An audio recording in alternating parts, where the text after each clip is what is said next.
Chapter 1 of Foundation Stones to Happiness and Success by James Allen. Right Principles. It is wise to know what comes first and what to do first. To begin anything in the middle or at the end is to make a muddle of it. The athlete who began by breaking the tape would not receive the prize. He must begin by facing the starter and towing the mark, and even then a good start is important if he is to win. The pupil does not begin with algebra and literature, but with counting and ABC. So in life, the businessmen who begin at the bottom achieve the more enduring success, and the religious men who reach the highest heights of spiritual knowledge and wisdom are they who have stooped to serve a patient apprenticeship to the humbler tasks, and have not scorned the common experiences of humanity or overlooked the lessons to be learned from them. The first things in a sound life, and therefore in a truly happy and successful life, are right principles. Without right principles to begin with, there will be wrong practices to follow with, and a bungled and wretched life to end with. All the infinite variety of calculations which tabulate the commerce and science of the world come out of 10 figures.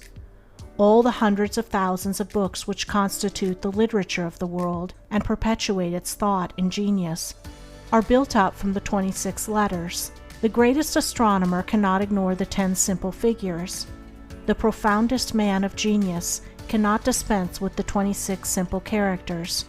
The fundamentals of all things are few and simple, yet without them there is no knowledge and no achievement.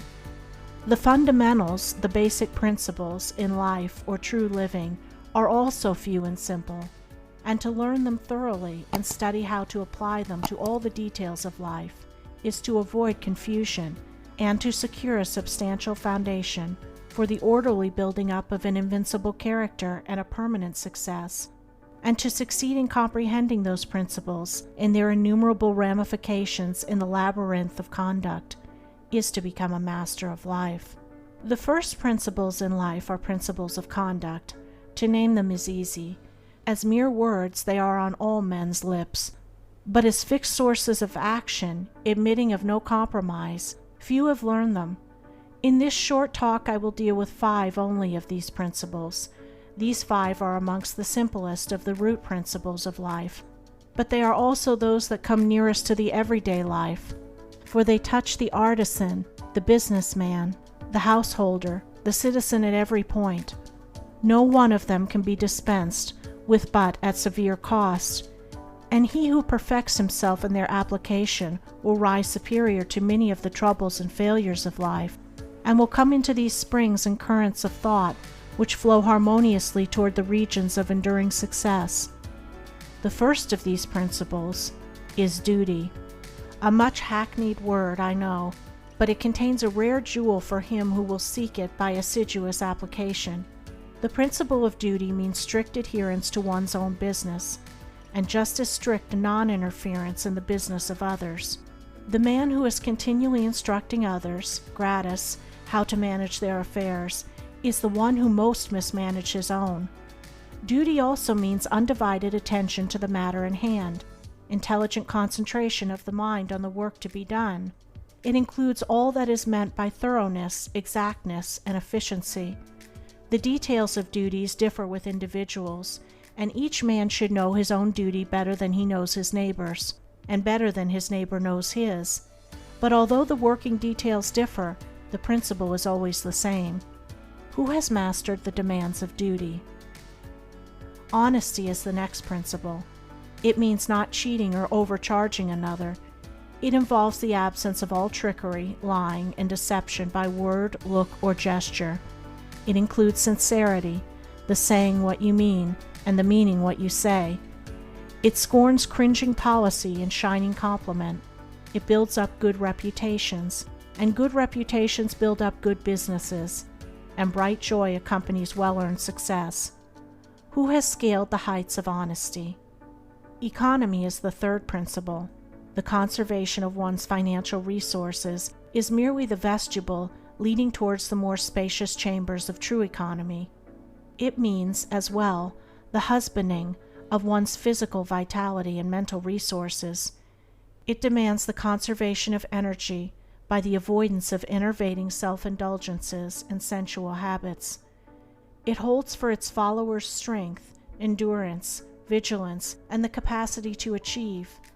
It bestows great power on him who learns it well, who has realized the supreme strength of economy. Liberality follows economy. It is not opposed to it. Only the man of economy can afford to be generous. The spendthrift, whether in money, vitality, or mental energy, wasted so much on his own miserable pleasures as to have none left to bestow upon others. The giving of money is the smallest part of liberality. There is the giving of thoughts and deeds and sympathy, the bestowing of goodwill, the being generous towards calumniators and opponents.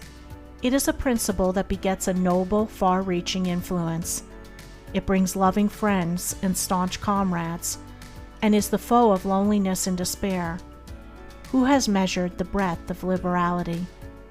Self-control is the last of these 5 principles, yet the most important.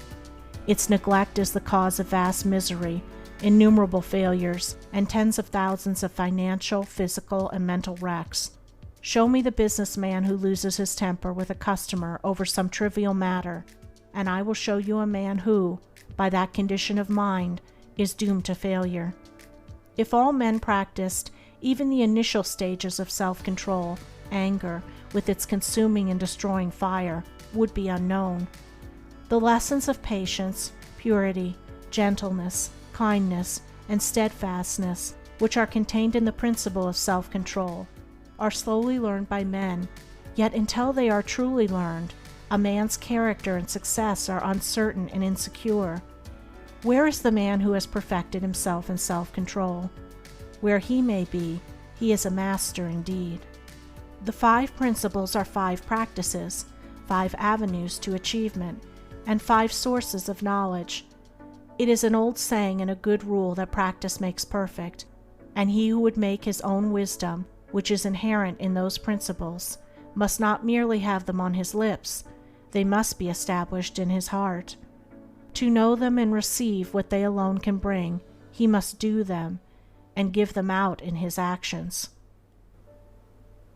End of Chapter 1. Recording by Andrea Fiore.